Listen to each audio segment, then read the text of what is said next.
أَفَمَن يَمْشِي مُكِبًّا عَلَىٰ وَجْهِهِ، آیا وہ جو چلتا ہے پلٹ کر چہرے کے بل، اہدیٰ أَمَّن يَمْشِي سَوِيًّا، وہ زیادہ ہدایت والے ہیں جو چلتے ہیں سیدھا ہو کر علی صراط مستقیم، سیدھے راستے پر۔ یہ آیت اکسیر ہے بطن کے اندر جو جنین الٹا ہو جاتا ہے، اور بعض اوقات ڈاکٹر بہت خطرات بتاتے ہیں، تو 29واں پارہ ہے اور 30 آیتیں ہیں سورت کی، تو 29 دن تک روزانہ 30 دفعہ تلاوت کی جائے، اور یہاں آ کر کے 3 دفعہ رک جائے۔ أَفَمَن يَمْشِي مُكِبًّا عَلَىٰ وَجْهِهِ، آیا وہ جو چلتا ہے چہرے کے بل، اہدیٰ وہ ہدایت یافتہ ہے، أَمَّن يَمْشِي سَوِيًّا عَلَىٰ صِرَاطٍ مُسْتَقِيمٍ، یا وہ جو چلتا ہے سیدھا ہو کر سیدھے راستے پر۔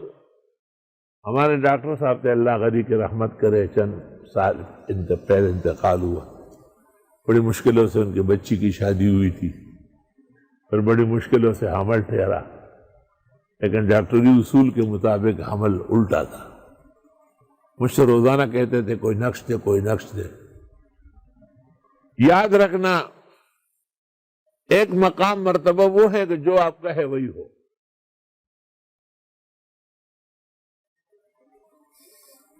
دوسرا یہ کہ آپ کو مناسبت تلاش کر،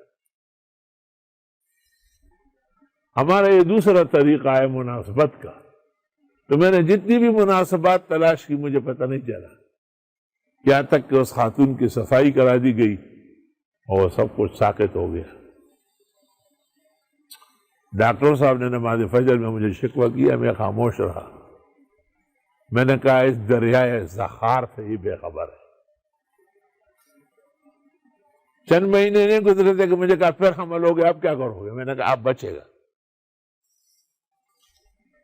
اب، اور یہ آیت پر میں پہنچ چکا تھا اور اس کا مطلب سمجھ چکا تھا۔